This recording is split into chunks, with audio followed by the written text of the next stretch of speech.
Hello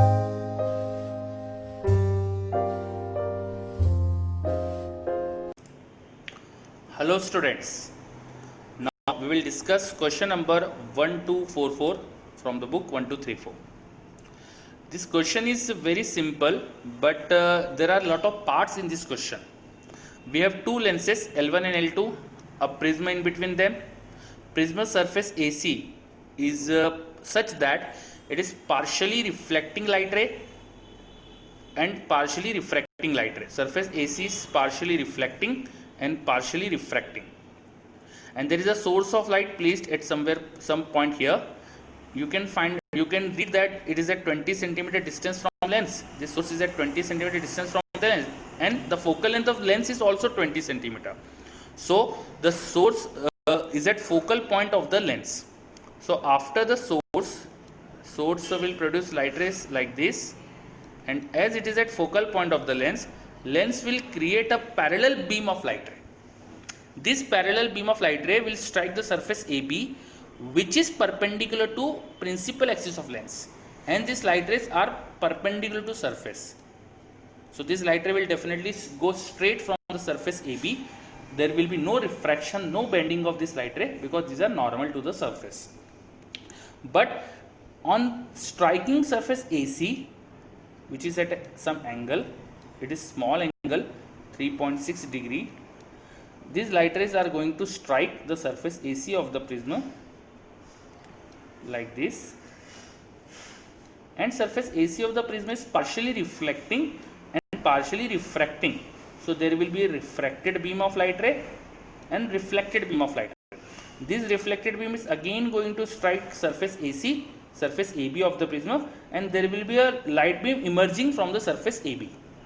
So due to prism, after prism you will have one refracted light beam, there will be a refracted light beam, and there will be a reflected light beam. Incident beam on prism is parallel beam, so there will be refracted parallel beam and reflected parallel beam. So prism is creating two parallel beams out of the incident parallel beam, and lenses will receive this parallel beam because prism is in between. Prism is like this, it is in between the lenses. So light beam which is refracted will reach to lens L2, and light beam which is reflected will reach again to lens L1. For a lens, a parallel beam is converged in focal plane. You need to know this point, that a parallel beam of light is converged by a lens in its focal plane.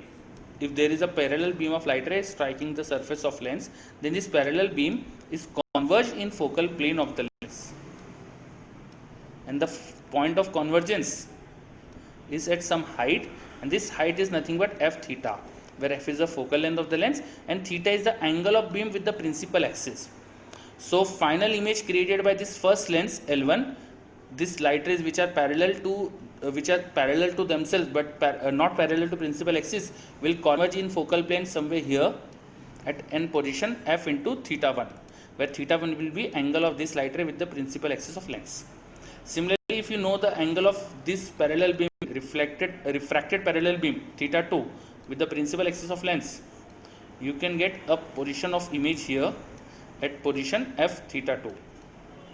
Now theta 2 is the angle of refracted beam with horizontal, and prism is deviating light ray, so this theta 2 will be a into mu minus 1, angle of deviation by the prism. And for theta 1 you may use Snell's law. The incident light rays on the surface AB are like this, and their angle with the normal will be theta 1.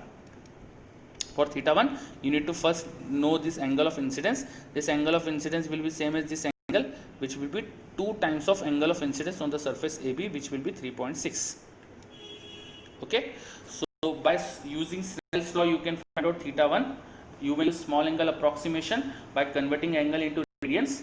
Then after solving you can get the positions of images which are at a positions f theta 1 and theta 2 below the principal axis. Now the calculation part is remained to you, it's left for you. solve this question for on your own. Thank you.